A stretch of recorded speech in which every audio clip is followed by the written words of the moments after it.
Maybe. Sir George. Show me.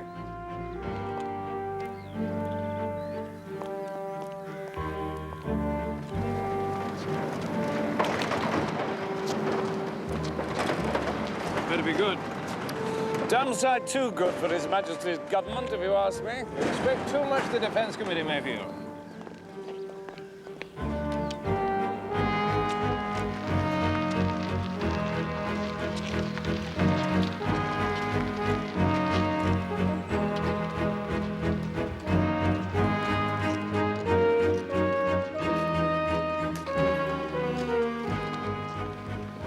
This is it at last, is it? A Mayfield Kestrel. Until we can think of a better name.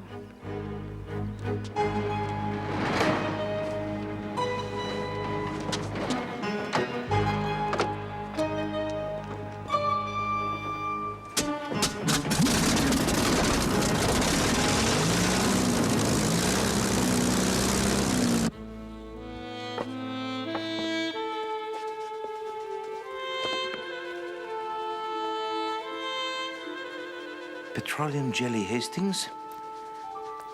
That is the secret. You rub it well in, and it will prevent the cracking, yes? How do you work out cubic whatchamacallums? Comment? Cubic thingamies. How do you work them out? I mean, this ceiling's, what, 10 feet up, yes? So do you multiply 10? Hastings, I am trying to instruct you in the care of patent leather. Something that will be of use to you in later life. Well, so will cubic what's it? Suppose I had to survey something or something. You do not deceive me, Hastings. You are having these eccentric thoughts because of this girl of yours, huh?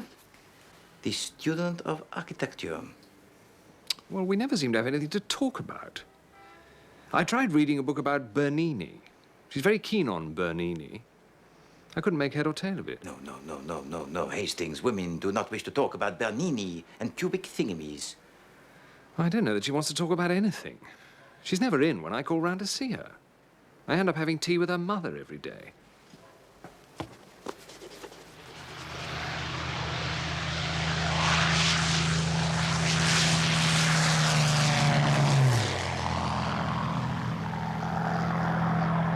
How does it compare with the Messerschmitt 109? More maneuverable. Got a turning circle of 800 feet. Visibility's better, too. Fuel injection? No. Pity. PM's very keen on fuel injection. Yes, he's right, but we just haven't got a reliable system yet.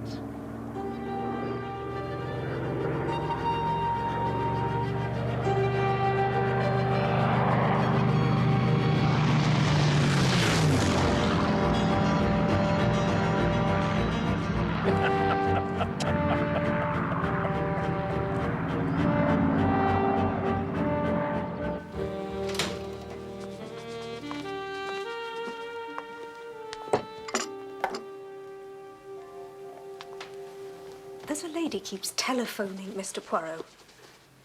Sacré! What a terrible circumstance. There's no need to be sarcastic, Mr. Poirot. I was going on to say that I didn't put her through to you because she wouldn't give her name. Huh. I told you don't take anonymous phone calls. But I do, Miss Lemon. Sometimes I think anonymous telephone calls are the only ones worth taking. But how will I know where to file her if I haven't got a name? Life first, Miss Lemon. Filing second. Very well, then. Next time she calls, I'll let her talk to you. And on your own head be it. You shouldn't tease her, Poirot. She makes it irresistible.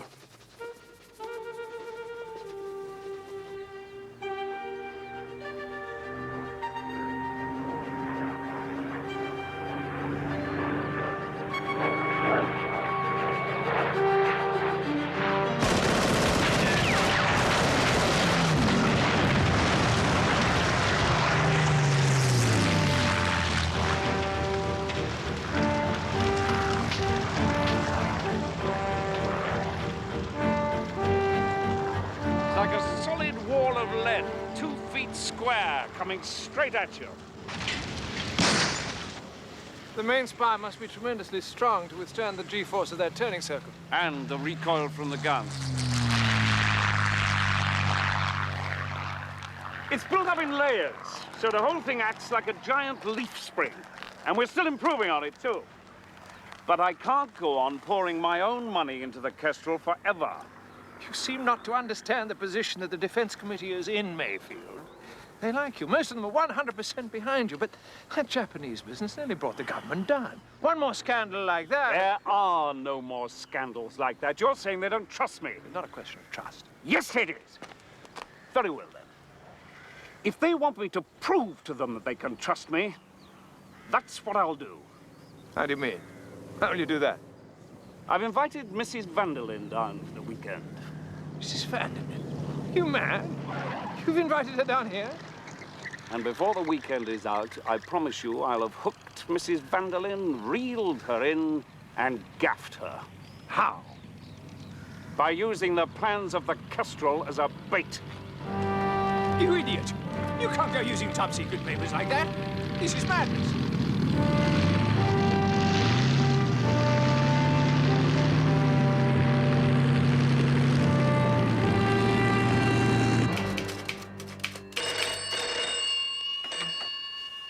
Hercule Poirot's residence? Yes.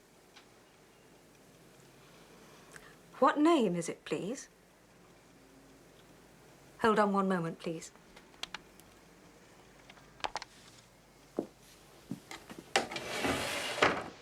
It's your anonymous telephone caller again.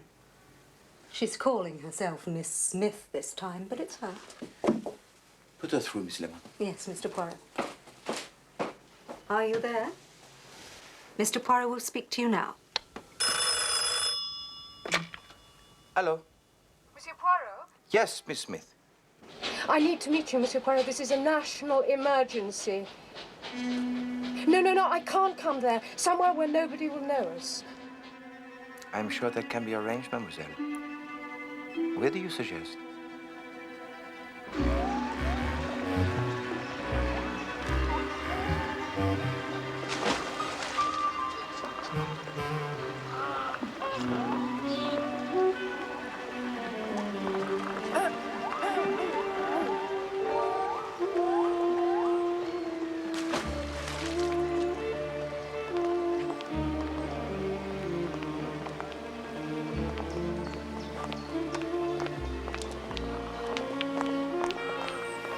Monsieur Poirot? You are not Miss Smith. Yes, I am. Where's your green carnation? I wanted time to study you. Besides, green doesn't suit me. I was carrying my times. These arrangements, once made, should be adhered to, Miss Smith.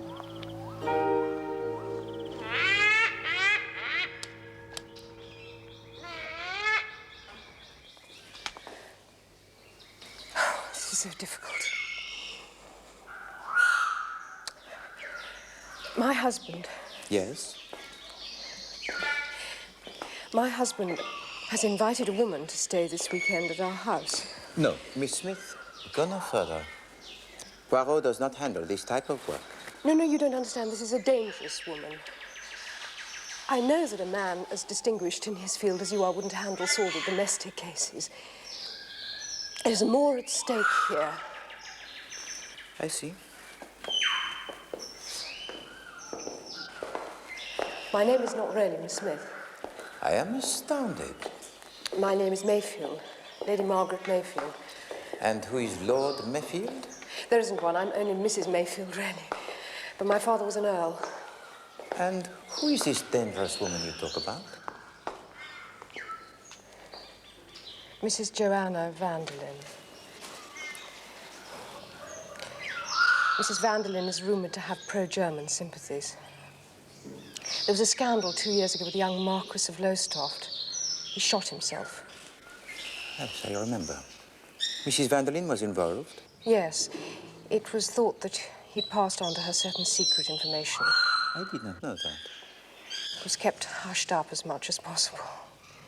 His regiment had been involved in testing the Galahad tank. And you think... My husband is engaged in a lot of projects that are crucial to the future of this country. If an enemy should gain access... Surely you do not suspect your husband of treachery? No, of course not. But the government has treated him very badly ever since that Japanese business. You must have read about it. Even though his name was cleared, they still don't give him the backing he needs. Bitterness may make him less careful than he should be. Please help me, Monsieur Poirot. There is so much at stake for England.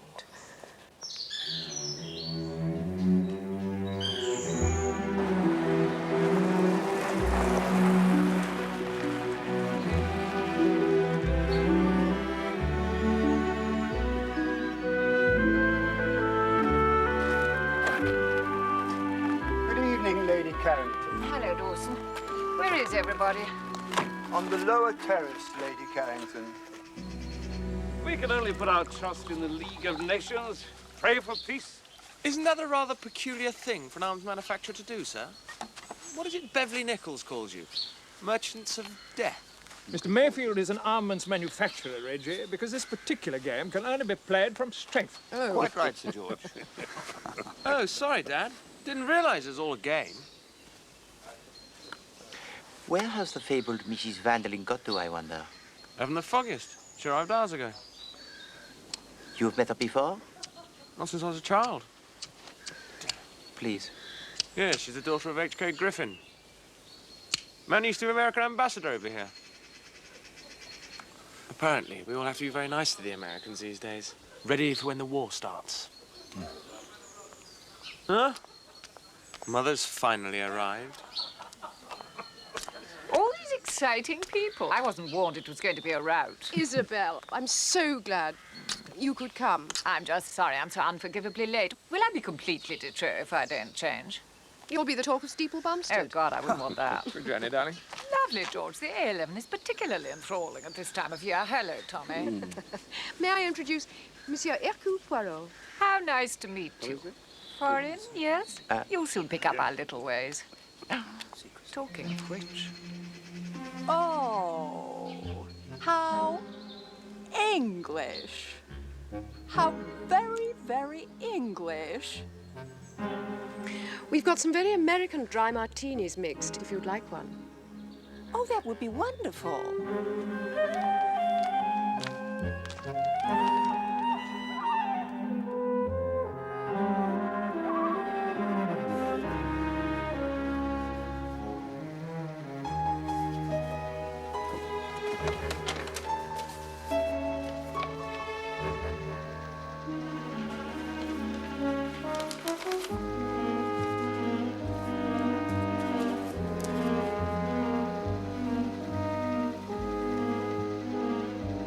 Trouble with the Foreign Office is he's very long on protocol.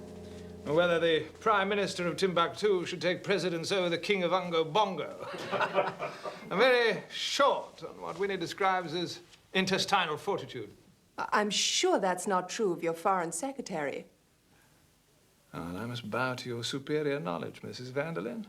I'm sure you know Mr. Eden a great deal better than us humble souls, eh? I wouldn't say that. But when I had lunch with him yesterday, he was saying more or less the same as you about the Foreign Office's passion for protocol.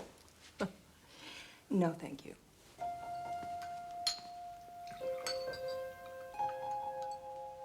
I refuse to let men waste their time drinking port when there's bridge to be played. Sir George? You see what sort of a woman she is. The sort of woman Mrs. Vanderlyn is does not make a matter of national importance. I do hope you're right. Monsieur Poirot.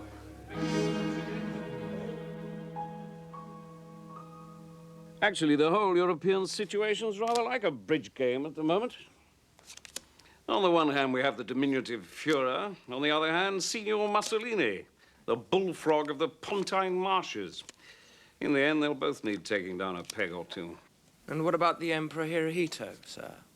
Will he need taking down a peg? What did he say? Has he said something nasty again? He's such a little snot, aren't you, darling? Tommy's working too hard. He believes we're on the brink of war. That he can stop it single-handed? Something like that. The truth is, of course, he can do more than most people. Little slam, I think. Congratulations, partner. Aren't you going to give us our revenge? George and I have work to do, I'm afraid. The plans are ready for you, sir. We'll join you in a minute. Come along, George, if you'll excuse us. Well, I will take a promenade in the garden before turning in. It will clear my brain. We might have done that before we played cards. Madame is too agreeable. Good night.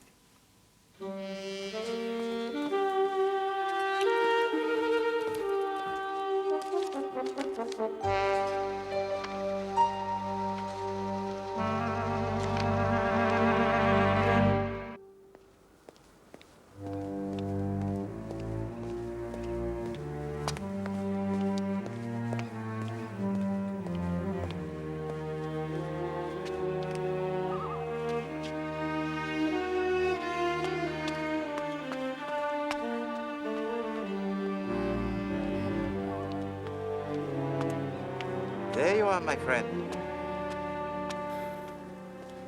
Why can't I stay at the house? That's what I want to know. Number 1, Hastings, you are not invited. A pure oversight. Number 2, I need you at this stage incognito and very nearby. Well, my incognito's gone for a start. Why? Why is this? Well, the pub's so crowded, I'm having to share a room. And you'll never guess who with. No, Hastings, I will not. Jap. With the Chief Inspector Japp? And the room has only got one bed. I wonder why the Chief Inspector Japp is here. You're not very sympathetic. We all have our troubles, Hastings. I would rather share a bed with the Chief Inspector Japp and 3 of his sergeants than to be partnered at bridge with the Lady Carrington. Yes, I've been hearing about her from the chauffeur. Apparently Sir George is trying to get her to give up cards altogether. Yes, well, I'm very pleased to hear it, mon ami. She plays abominably. No, but she loses a lot of money at it. She's heavily in hock to moneylenders. Really? Hastings, try to find out for me, if you please, who asked the Chief Inspector to be here? That is most interesting.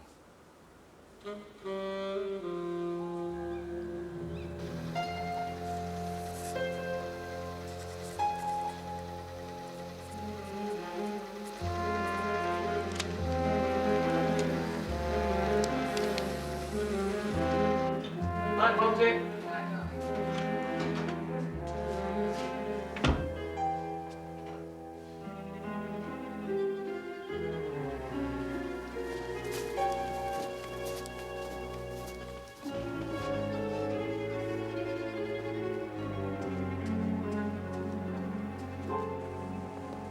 What do you think of this idea of detecting aircraft by radio echoes? RDF? Feasible. We put a certain amount of money into research. How much money? Not gonna tell you that. Oh, hello. I just came in to fetch my bag. Don't mind us. Good night again. Good night. Having that woman here is a mistake, Mayfield. No matter what your intentions are, do you no good. Do me a great deal of good when I get her put into Holloway prison. Ah, it's all nonsense. All this talk of trapping her. What was that? What? Someone ran across the terrace there. I didn't see anything. Anyway, how do you intend to trap her? Sure I saw something. Why do politicians treat everyone else like idiots? Probably because they voted for us in the first place.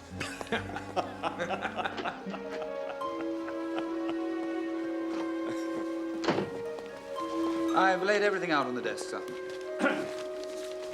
Will you want me any more tonight? No, we'll probably be late. You might as well turn in. I'll lock these away myself. Right. Good night, Mr. Mayfield. Sir George. Just a minute. You've forgotten the most important paper. I don't think so, sir. Sheet number 3, the mathematics for the aluminium stressing. I put it on the top.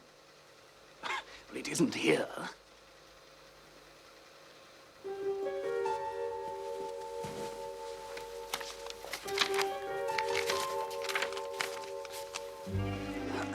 understand. I put it here. I know I did. Oh, you must have made a mistake. It must still be in the safe. No, I put it there. I looked for it particularly and put it on the top. Do you mean to tell me it's gone? Who's been in this room? No one at all. Well, it can't just have vanished into thin air. Someone must have taken it. Can Poirot be of assistance? Finding the lost property is something of a profession of mine. What is missing? This is a matter of national security. I think we should alert Inspector Japp. Telephone him at the Three Crowns, would you, Mr. Carlyle? Where does that door lead?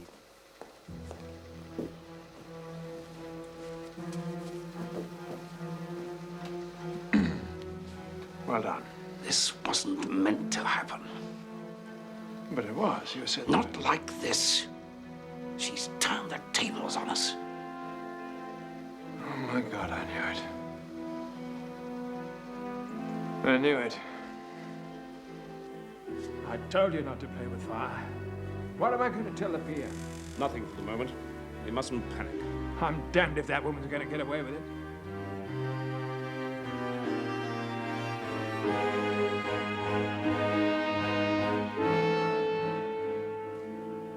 Monsieur Mayfield, forgive me. I do not wish to delve into the secrets. But please, can you give me some idea of what is on the paper? I don't know how closely you follow international events, Mr. Poirot, but Germany has just announced that she has parity with this country in the air. And so I understand. Yeah, well, what that means is that that piece of paper is perhaps our only chance of keeping our civilian population safe from aerial attack. Am I exaggerating? Not a jot. So the technical breakthrough, huh? And worth a considerable amount of money. Oh, money doesn't enter into it. Well, it might be some people, and in certain quarters. Traitors, you mean? Indeed. But anyone, me included, could knock on the door of the German embassy, and when I come out, I could be a rich man if I had these papers? Certainly. Monsieur Carlyle, before I went for my promenade in the garden, you volunteered to get the papers ready in here? Yes. And shortly after that, everyone else went upstairs to prepare for the bed? I presume so. I don't know. Yes, they did. Mrs. Vanderlyn came down again. Indeed. That's right. She'd forgotten her bag. Ah, the old gasp, huh? Oh, no, pardon. The old wheeze. To return for something you say you have forgotten. Quite. Monsieur Carlyle, after you had opened the safe and got out the papers, did you leave the study again, even for a moment? No, not for a second. So, everyone else was upstairs preparing for the bed, except Mrs. Vanderlyn, who came down for her bag. And yet, the plans are stolen. Monsieur Carlyle, do you still want to say you did not leave the study? I don't know what all this is about, Poirot. Carlyle has been my confidential secretary for 9 years. He has access to all my private papers. He could have made a copy of that sheet any time he liked, with no one being any the wiser. Why would he need to stage a rather clumsy robbery? Thank you, Mr. Mayfield. If Monsieur Poirot has any suspicions, I should like all my belongings searched. No, Monsieur Carlyle. I cast not the aspersions. It is a small problem merely, but a problem that will agitate the little gray cells most adequately. With Carlyle on guard all the time, I don't see how anyone could get into that room. Yes, well, it is no use running to conclusions, Monsieur Mayfield. It was from there that you saw Mrs. Vanderlyn in here. A little further back, I think. From where I was in the garden, I could see that the dining room was in darkness. But it would have been quite possible for someone to use those doors to get out onto the terrace and from there into the study. I told you I thought I saw something. Right, George, who did? There! Across the lawn to a waiting car. He'll be miles away by now. No. The one way through the garden would have taken him directly past me. What's going on? Get back to bed, Reggie. So, an interesting situation. The only person who could possibly have stolen those most important papers is one of us. Or Mrs. Vanderlyn.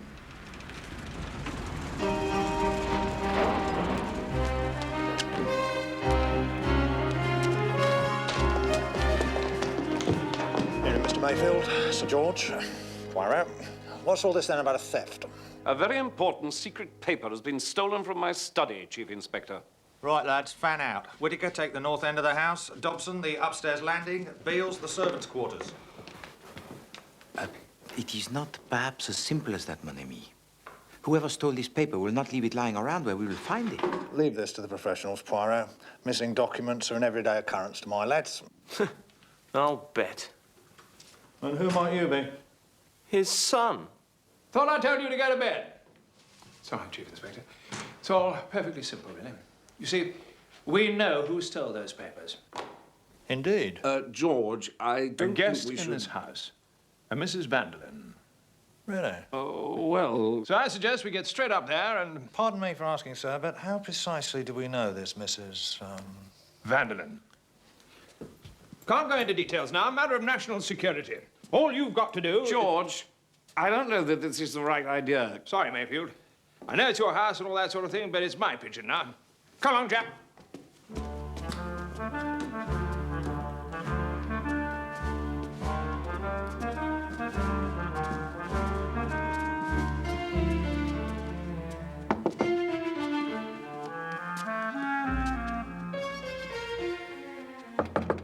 Mrs. Vanderlyn. What is it? This is Sir George Carrington. I have the police with me.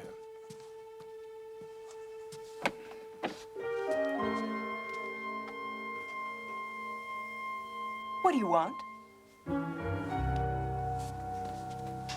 I'd like you to get dressed, Mrs. Vanderlyn, and accompany me to the local police station. What are you talking about? If you just get dressed, madam. Damned if I will. What for? Some papers have been stolen from Mr. Mayfield's study, Mrs. Vanderlyn. And? If you could just get dressed, Mrs. Vanderlyn. Did you plan this, Mr. Mayfield?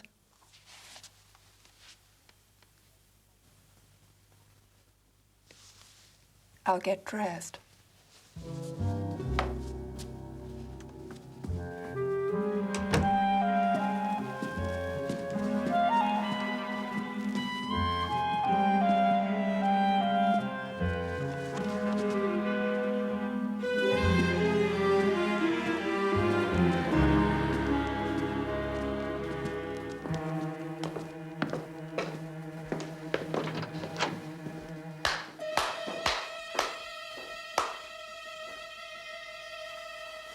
You join us at the station, Mr. Mayfield?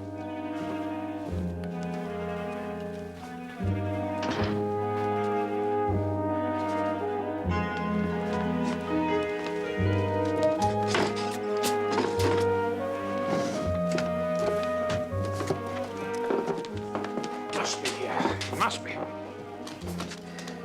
Where's she hidden it, Poirot? You're used to this sort of thing.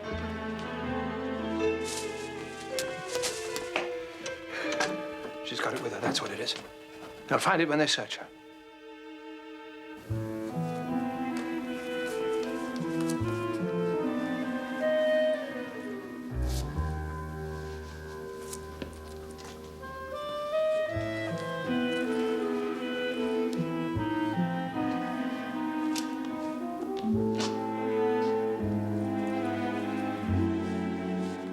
Let's imagine you're a woman, Poirot. By all means, Sir George, if it will help you. Right. You're a woman. You're in a strange household. You steal some papers. Where do you hide them? Sir George, there is one thing in all this that I do not understand. Sure. I demonstrated, quite cogently, I think, that of all the people in the house, only you, Monsieur Mayfield, Monsieur Carlyle, and myself could possibly have stolen those papers, yes? Right. And yet you go on talking as if Mrs. Vanderlyn was without doubt the miscreant. What? Oh, yes. Well, that sort of thing's all very well, I'm sure, but it's only theory, isn't it? Hmm? We're practical folk here, Poirot. Yes.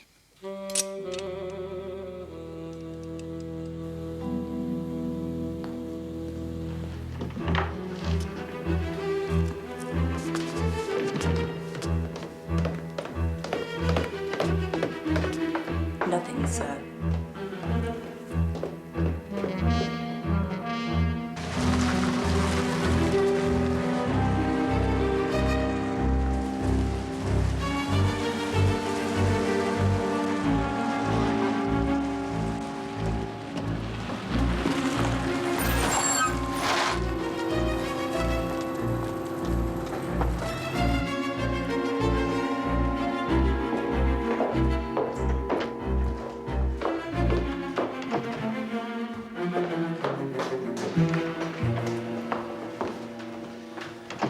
It's not in her room. She hasn't got it on her either. This is a disaster, Mayfield. She must have hidden it somewhere to collect it later. Froggy thinks she didn't do it.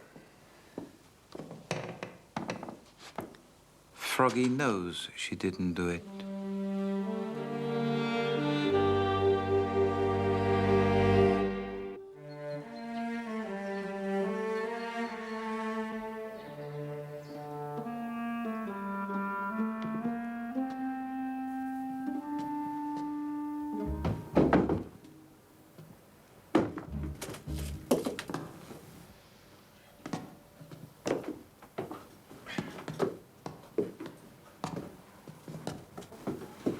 Anywhere you see the dustbin disturbed, let me know.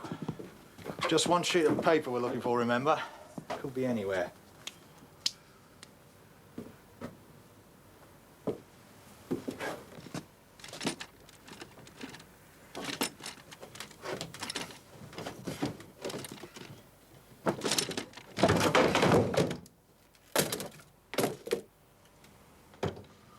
Let's get rid of that.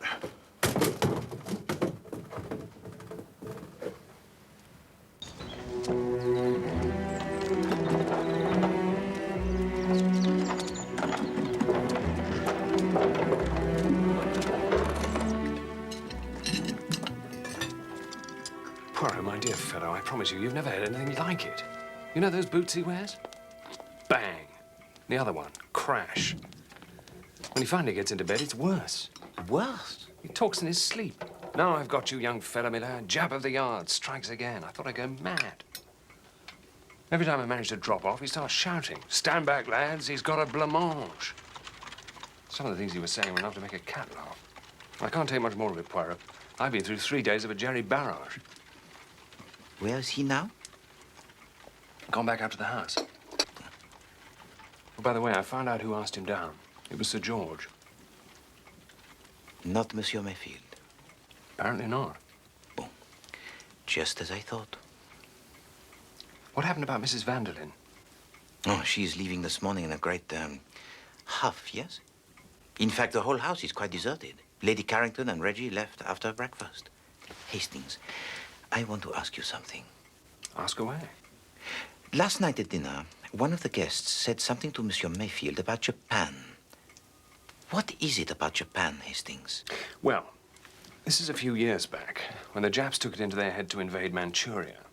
The press got hold of something about Mayfield's company supplying them with the howitzers they were bombarding Shanghai with. Turns out eventually that the press had got hold of the wrong end of the stick, as per usual.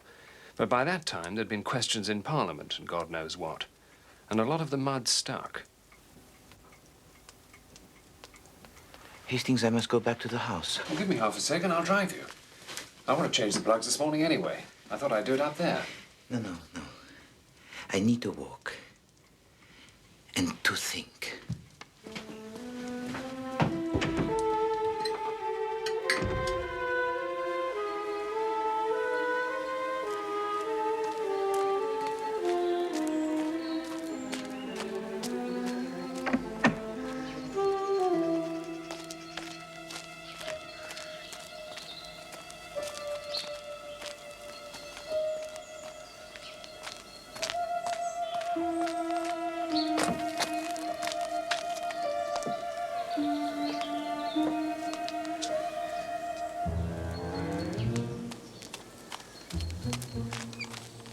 Mrs. Vanderlyn.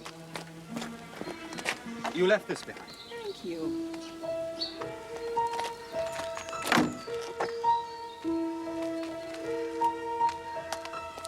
Dixon.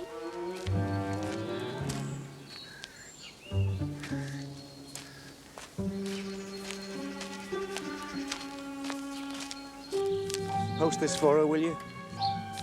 She'll only forget.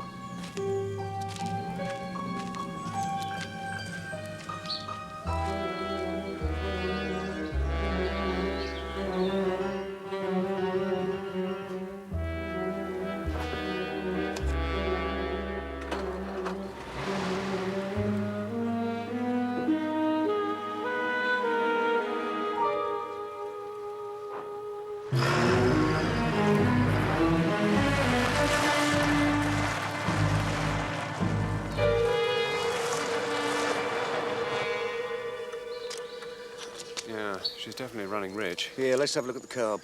Hastings! Hastings! Hastings, no more of the tinkering. We have to follow Mrs. Vanderlyn. But I've got the plugs out. It'll take me an hour to get them back. Oh, no, mon Dieu! Viens, Hastings, allons-y!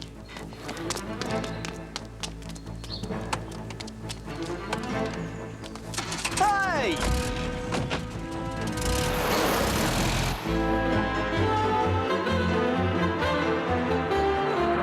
I'm assuming they're heading for the London road.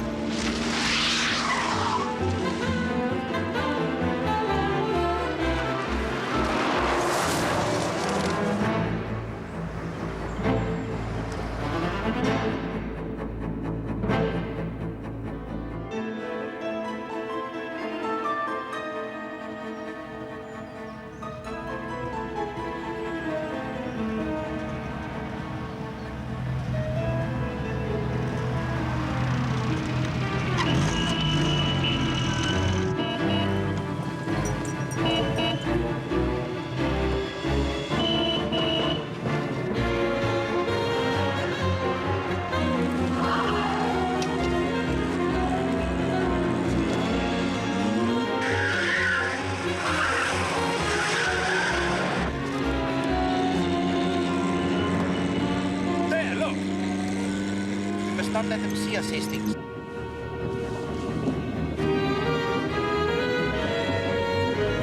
Can we get a move on, John? Yes, ma'am.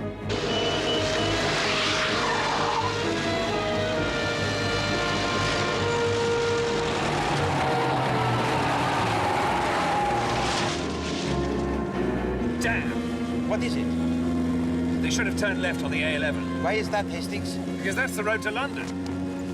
Where are they going then?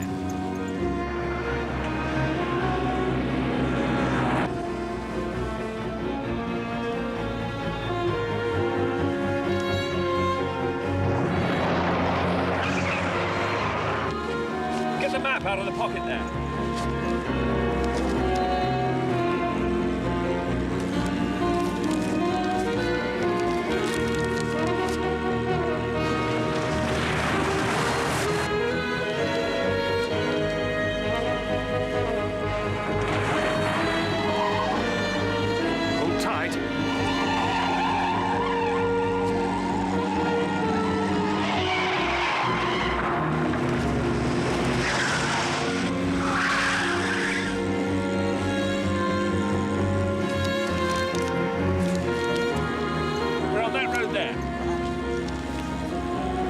Wicken Bonham? Clavering? Brent Pelham? No. Mean anything to you? No. Perhaps where they're going isn't on the main road. Look at the villages on either side of the road.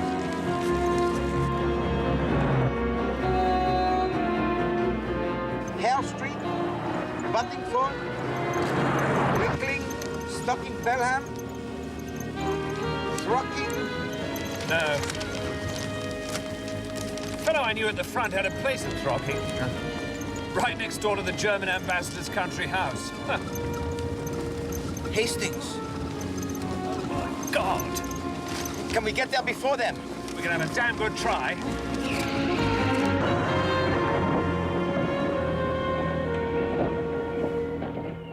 Where is it? I don't know. It was on the salver in the hall! Dawson, put it there! It seems just to have disappeared. Oh, God! Can nothing go right?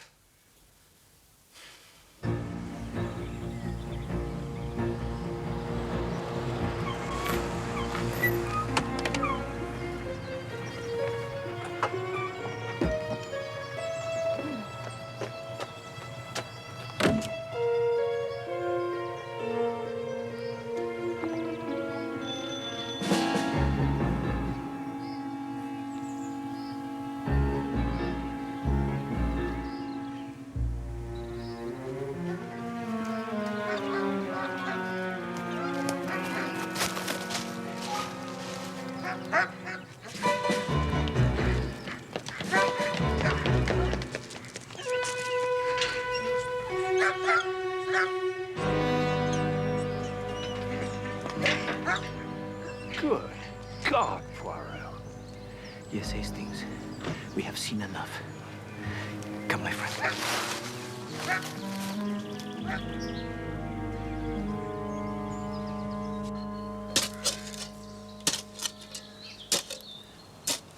I wouldn't have thought you'd have hidden them there, sir. Have you got any better suggestions, Constable? No, sir. Poirot! You have to trust me, Margaret. I do trust you, Tommy. Everything you've worked for is at stake, though. It'll be all right. Who is it? Bonjour. What do you want, Mr. Poirot? I have come back to tell you that the plans have been safely delivered.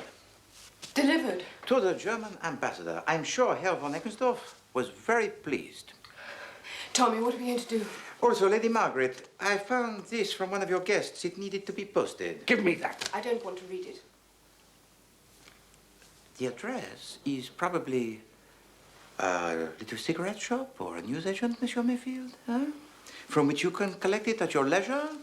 No need to go into that, Mr. Poirot. Let sleeping dogs lie. No, Monsieur Mayfield. Between the husband and the wife, there should be not the sleepy dogs. I have no wish to read a letter belonging to one of my guests. Really? Suppose I tell you that this was written by Mrs. Vanderlyn, and that I could guarantee that you would not understand one word of it.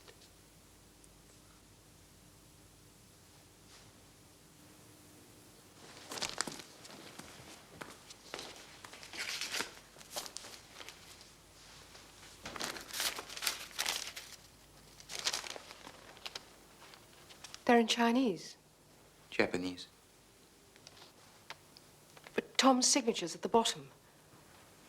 This is the one piece of evidence that links your husband to the sales of arms to the Japanese. Somehow they had fallen into the hands of the Germans. It was these two pieces of paper that Mrs. Vanderlyn used to blackmail him. She said, however, she would exchange them for the plans of the Castro. Oh, Tom. If he was seen to hand over those plans to Mrs. Vanderlyn, he would be ruined anyway. So it had to look as if somebody had stolen them. And although he tried to persuade us that he saw this mysterious figure on the terrace, it was Monsieur Mayfield himself who stole those plans. It was the safest way. And they were securely in his pocket throughout the whole farce of Mrs. Vanderlyn's arrest. And you keep saying everything's going to be all right. It will, darling. You... Let me pass. Let me pass. Sir George. I've had enough of this, Mayfield. What's going on? I've been kept totally in the dark. No, Sir George. The Germans have got the missing papers. What? And you, Monsieur Carlyle, I imagine you know this as well as anyone? The German High Command now has plans of our new fighter, on which they'll have to waste 6 months of concentrated effort before they realize they've been sold a pup. Pup? Pup? What's a pup? The little dog, Sir George. Little dog? Oh, pup. Sold a pup? The plans were doctored. The maths doesn't make any sense. But it'll take them a lot of work to find that out. Good God. You cunning old devil.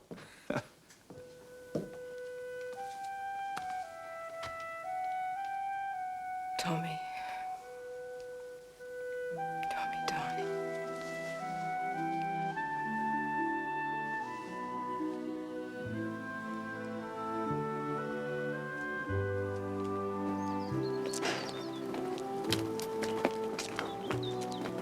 goes against the grain, letting that Vanderlyn woman go scot-free. Ah, she will pay eventually, mon ami.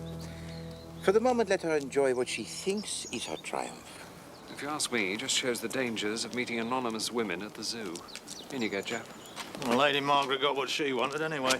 Her and Mayfield are all lovey-dovey again. Must be depressing for you when that sort of thing happens, eh, Poirot? What sort of thing? Well, everything working out for the best. Some married couple ready for a second honeymoon. Orphaned children reunited with their parents. Yes, it is hard. But we must put on it a brave face, huh? And not allow cheerfulness to keep breaking through. Drive on, Hastings.